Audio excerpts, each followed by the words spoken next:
Peggy 18.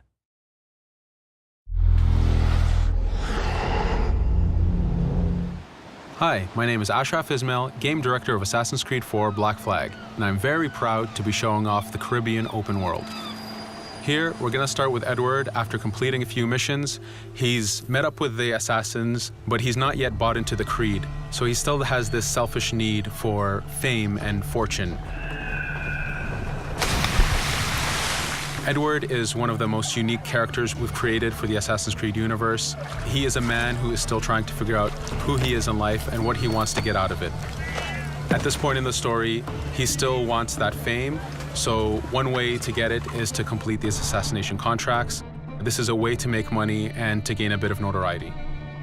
So here we go. We have 2 targets to take out, 2 Templar brothers. So we're going to accept the contract, and the world map is going to show us where this contract takes place. So we see here that the contract is actually very close to us.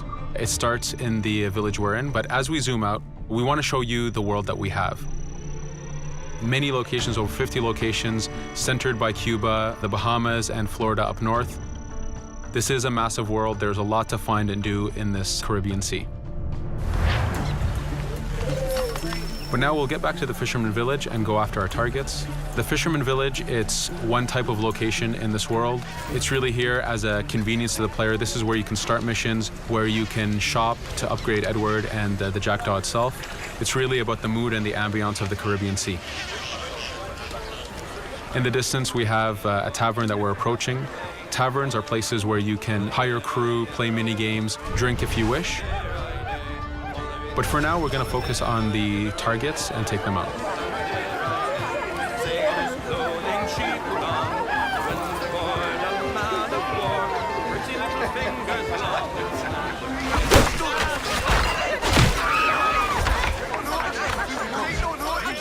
Now that we've taken out one brother, the other one's going to bolt. Just like classic ACs, we can chase him down and take him out that way, but there's many ways to complete this contract. We can use the new free aim system to shoot him this way, to eliminate him that way. We can jump onto the ship and take him out with his crew, but instead we're going to let him escape into the sea and follow him with the Jackdaw. This is your ship. This is the second main character of the game. You're going to have to customize and upgrade the ship as you go on this journey with Edward.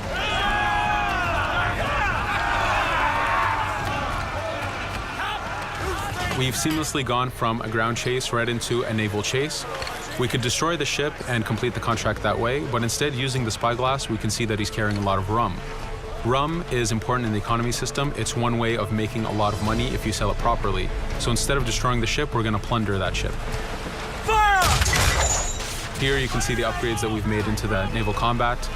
Using the front cannons, you can shoot chain shots to slow down the ship. Using the new round shot mechanic of trajectory aiming, you can aim for the hull and do a lot of damage this way.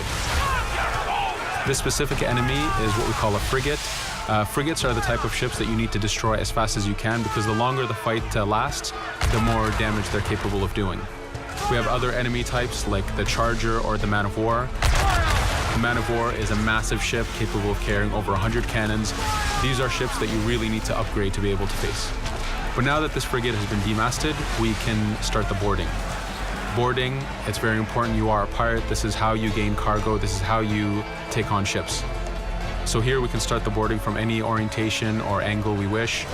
The distance even matters. If you get too close, the 2 crews will just jump right into each other. If you start a bit further, you can jump in the water and go in for a sneak stealth attack. We have 2 objectives to accomplish for this boarding. We can take out the captain, and we need to take out some of his crew. So using the swivel gun, we will efficiently take out a lot of the crew. And now we'll go for the captain using Edward's navigation abilities. Here, again, using the new free aim system, we have a dangerous enemy on the other side taking out our crew. We can easily take him out with a headshot. So what we see here is that 2 ships have come together to create this 3D environment where, using your assassin abilities to navigate, to be stealthy, you can take the advantage and get the kill by surprise. Now that we've taken out the captain, we still need to take out a few of the crew members to complete this boarding. Now that we've plundered the ship, we're going to gain that rum that we saw earlier, but we're also going to gain ammo and crew members and some gold. With every boarding, there's 3 options that you can do with that ship. You can gain crew members, you can send the ship to your fleet if you wish, or you can salvage a ship to repair the Jackdaw if you took too much damage in the fight. In this case, since we did well, we're going to send the ship to our fleet. Now that we're back in the Caribbean Sea, we needed to make sure that every minute something is being advertised to the player, something new for the player to do. In this case, we have this uncharted location. These are what we call playas. We have over 75 of these in the Caribbean world. Every playa has something very important for the player to find, something that will help in upgrading Edward or the Jackdaw. So it's in your advantage to explore these locations.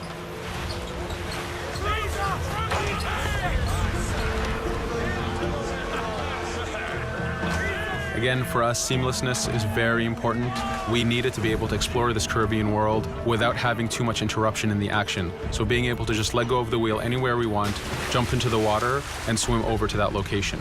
This is very important for the mood and the immersiveness of this Caribbean open world. Here, as we get on the playa, in the distance we can see that there's a faction battle, but closer to us we can see that there's this poor drunken sailor who's passed away. But being a pirate, of course, we're going to loot his body and see what he has for us.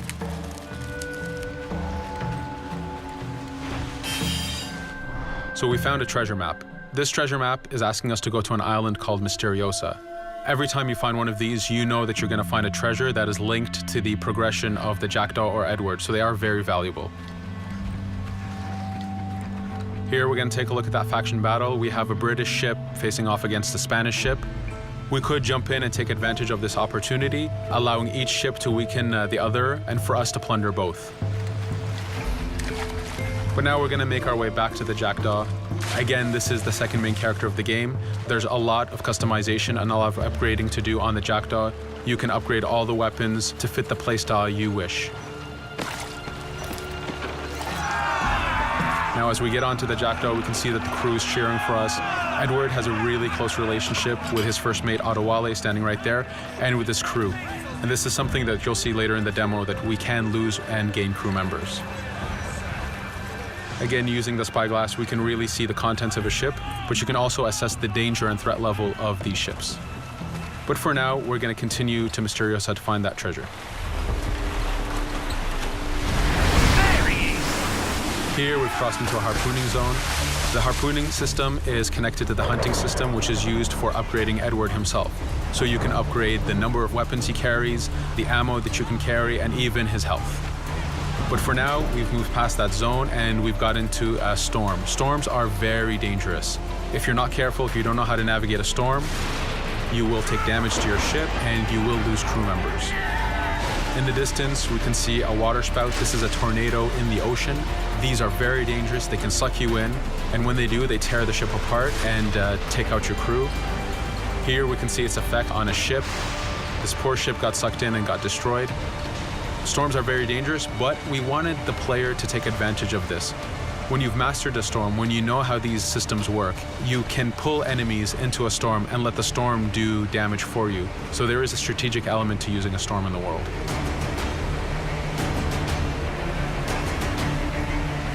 Here we can see that the storm is dying down a bit, but there's still this torrential downpour. It was very important for us to get the real mood of and the atmosphere of the Caribbean in the weather cycles and in the daytime cycles.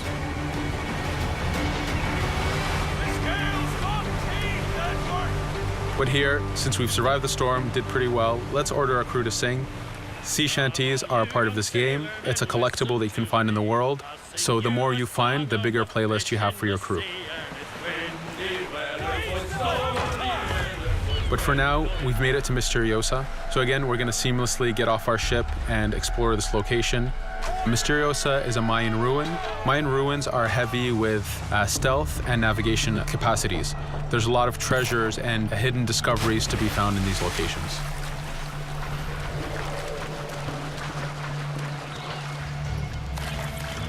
If we recall the treasure map, the treasure is hidden behind a temple.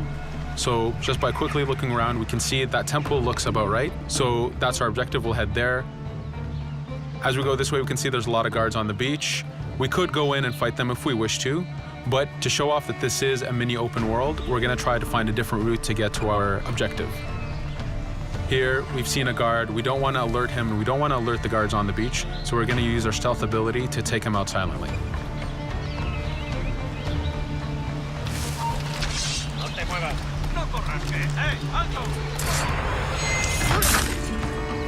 With AC3, we were able to push the navigation in the frontier, which means using natural environments like trees and rocks and so on. Mayan ruins are the perfect place where we mix man-made structures and these natural environments. So you really get to feel how far the navigation abilities of the assassin have come since the original game. In the distance there, we can see another part of the island being blocked off by a patrol of guards. We're going to avoid it for now and go for that treasure.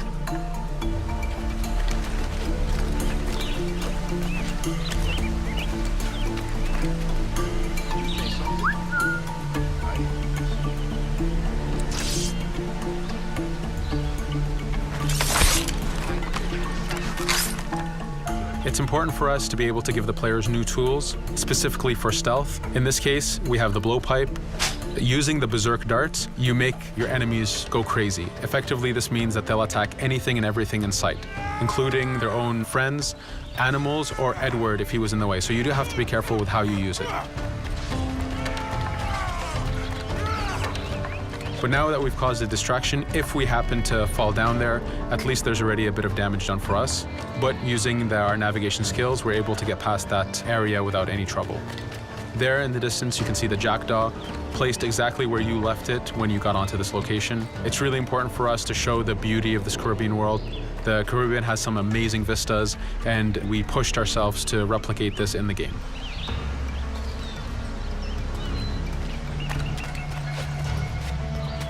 As we continue forward, we can see in the distance there's a couple prisoners that are taken hostage. This is a scenario that you need to use stealth.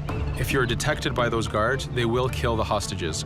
So in this case, it's to your advantage to use the environment to figure out how you can take out those guards without being detected. In this case, it's 2 guards, so it's not too hard. There are other scenarios where you have more guards and you have to figure out how you can take all of them out at the same time. Now that we've freed these prisoners, they are more than happy to join our crew. This is just one way of gaining crew members. As mentioned earlier, there's the taverns. There's actually many different setups of gaining crew.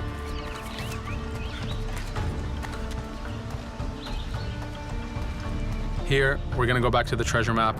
We can see that the treasure is actually behind the temple near a fountain. So if we just look around, we can see that it's around here.